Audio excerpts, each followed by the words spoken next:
So the channel was all about changes and tweaks and mods and upgrades to your campervan, your RV, motorhome, whatever you want to call it. And we call all those things collectively hacks. But is that not such an overused word these days? Everything seems to be a hack. And a couple of people on the channel have said this, including quite a vociferous approach from a computer geek who accused the channel of literary appropriation.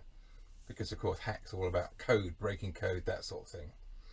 But, you know, my view is, well, chill, computer nerd, because, you know, it's only words, language evolves. And I would tell you that before Steve Jobs and Bill Gates were twinkles in their daddy's eyes, falconers were using hacks. They were boards of where they put the meat on for their falcons.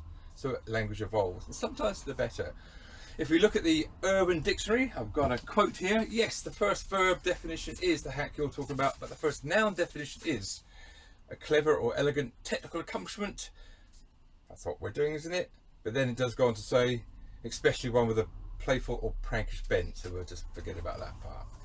So when we talk about van hacks, it doesn't matter if there's different meanings of the word hack, so long as we're all on the same page and know what we're talking about. And I concede it's contextual. Sometimes they are definitely not hacks. For example, I share the links on some van conversion pages on Instagram and Facebook, and I know from the feedback some people are incorporating those changes in their mods into their primary build. So it's not a hack for them, it's their primary build. So yes, in those cases it is not a hack, but we'll call it a hack in any case. Language evolves.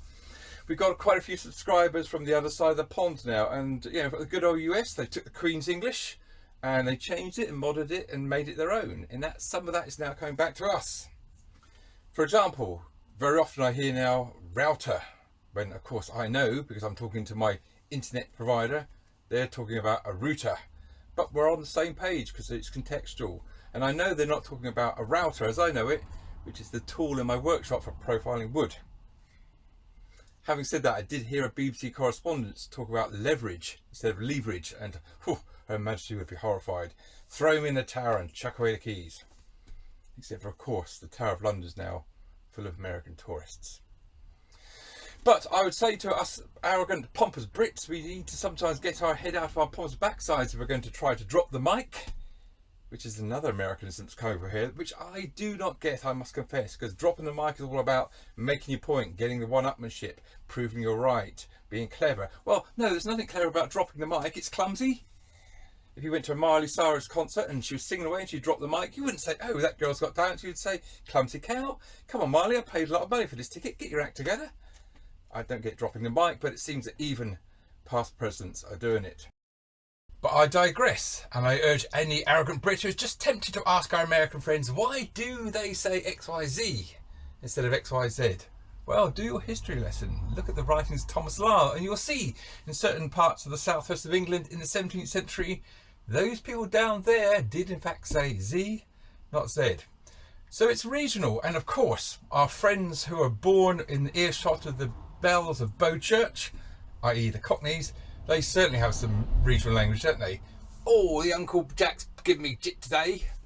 Yeah, I know that's a crap Cockney accent. And I would say to our American friends, if you do ever hear a Cockney say septic tank, they might just shorten it to septic, and you do work out what they're on about, please be assured, do not take offence, it really is a term of endearment.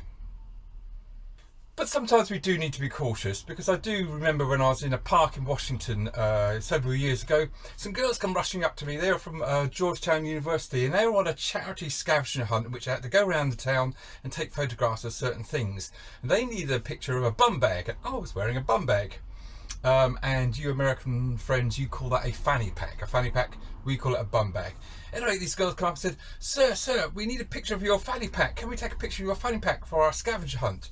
I said, by all means, have yourself take the photograph. And one girl said, oh, you're from England. I just love the English accent. So I said, oh, that is awfully nice of you to say so. And maybe when you get home, you might want to Google what the English are referring to when they use the word fanny. Spoiler alert to our American friends, I haven't got one.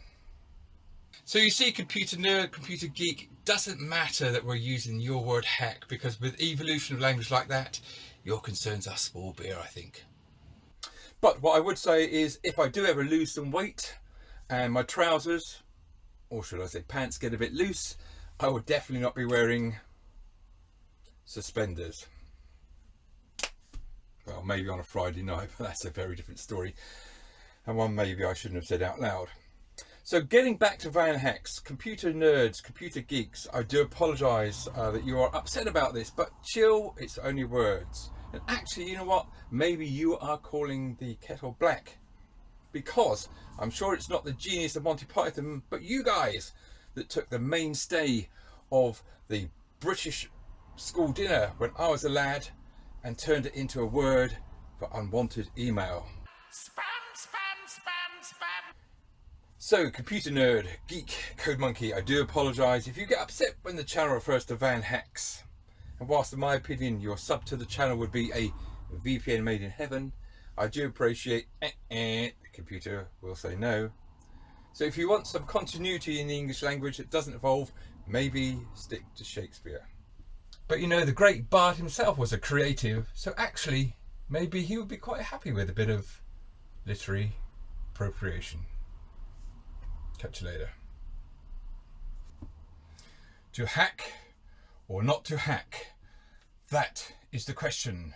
Whether it is nobler in the mind to suffer the slings and arrows of outrageous campervans, or to take up arms against this sea of computer geeks, and by opposing any of them,